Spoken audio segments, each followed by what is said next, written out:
দর্শক, আপনারা জানেন যে বাংলাদেশে কিন্তু আওয়ামী লীগ এবং বিএনপির রাজনীতি সবচেয়ে এদের ভোটার সংখ্যা বেশি।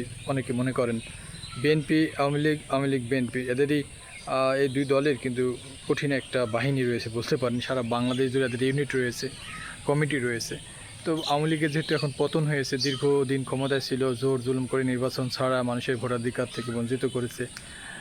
সব মিলিয়ে একটা কথা বলতে চাই, সেটা হচ্ছে আওয়ামী লীগের এই ধরনের পতন হয়েছে অনেক কারণে। তারা জনগণকে কখনো সম্মান করেনি, জনগণের অধিকারকে মূল্য দেয়নি এবং জুলুম করেছে। তারা এদেশের মানুষের অধিকার কেড়ে নিয়েছে, আলেম সমাজের উপরে হত্যাকাণ্ড চালিয়েছে, নির্যাতন করেছে, সাধারণ মানুষের উপরে করের বোঝা চাপিয়ে দিয়েছে, ইচ্ছামতো দাম বাড়িয়েছে কারেন্টের, ইচ্ছামতো দাম বাড়িয়েছে আপনার বাজারে বিভিন্ন পণ্যের। সব মিলে আওয়ামী লীগের এই পতনের মূল কারণ কিন্তু এগুলো ক্ষণে ক্ষণে হয়েছে।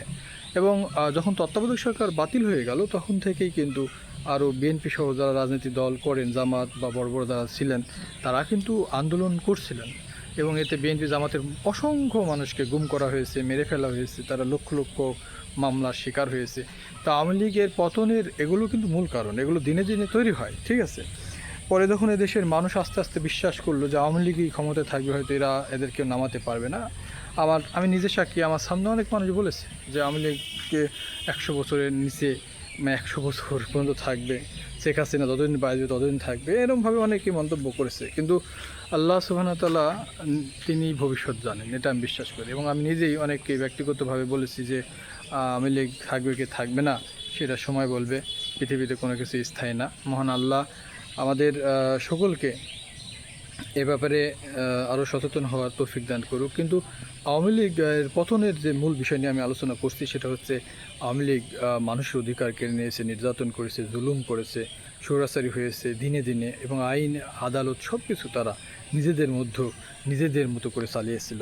আওয়ামী লীগের শাসনামলে আমি নিজে সবগুলোই, তার প্রত্যেকটা টার্ম সবই আমি করেছি, নিয়মিত খবর দেখেছি, বিশ্লেষণ করেছি। আওয়ামী লীগের এই কাহিনীগুলো সবসময়ই মানুষকে হতাশায় ফেলেছে। যেমন কারেন্টের দাম বছরে 4 বার 5 বার করে বাড়ানো হয়েছে, মন্ত্রীদের অহংকারীমূলক কথা, ওবায়দুল কাদের থেকে শুরু করে অনেকেই সাধারণ মানুষকে অহংকার করে কথা বলতো, মানুষকে মূল্য দিত না। এগুলো আওয়ামী লীগের পতনের অন্যতম মূল কারণ বলে আমি মনে করি। আওয়ামী লীগের আরও মূল কারণ হচ্ছে শেখ হাসিনা যখনই কোনো সিদ্ধান্ত নিয়েছে, সেটা জনগণ মানুক বা না মানুক, সেটা সে মানুষের উপর চাপিয়ে দিয়েছে। এভাবে তার জনপ্রিয়তা কমেছে দিনের পর দিন। আওয়ামী লীগের আরও পতনের কারণ যেটা আমি মনে করেছি, যে তারা শুধু 71-এর যে চেতনা দিয়ে মানুষকে মনে করতো যে 71-এর চেতনা দিয়ে তারা সেই ঐশ্বরিক এক পাওয়ার নিয়ে এসেছে, এবং তারা মনে করতো যেটা এবং তাদের ব্যক্তিগত সংবিধানে পরিণত করেছিল।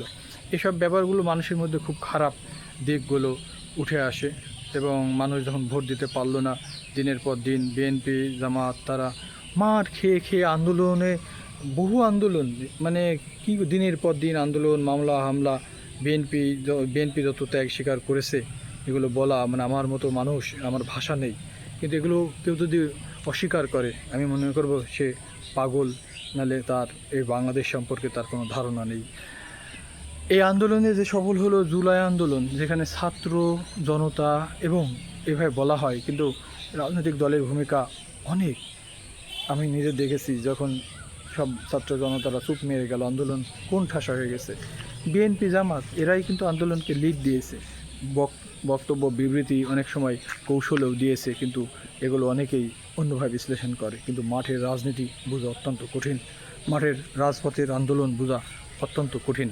আমি মনে করি প্রত্যেকটি রাজনৈতিক দলেরও ভূমিকা ছিল। ইসলামী আন্দোলন বাংলাদেশ, জাতীয় জামাত ইসলাম, বিএনপি, অন্যান্য হেফাজত, সকলেই, বেসরকারি ছাত্ররা যারা ছিলেন বিশ্ববিদ্যালয়ে, সকলেই নেমেছিলেন। সুতরাং এখানে আওয়ামী লীগের আন্দোলনের বিষয়টা, আওয়ামী লীগের যে পতন হলো, অনেকগুলো কারণে কিন্তু হয়েছে।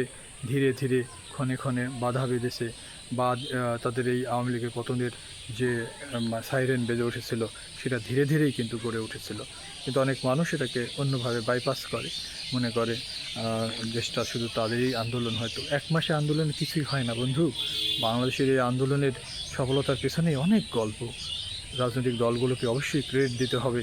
আওয়ামী লীগের এই পতন হয়েছে, আমি মনে করি তাদের যথার্থ ভূমিকা ছিল সব সময়, যেটা কেউ খাটো করে কথা বললে আমি মনে করব তার এ ব্যাপারে কোনো জ্ঞানই নেই। দর্শক ভালো থাকবেন, দেখা হবে নতুন ভিডিওতে। আর লাইক কমেন্ট শেয়ার করতে ভুলবেন না। আসসালামু আলাইকুম। আপনার সুস্থতা কামনা করি সব সময়।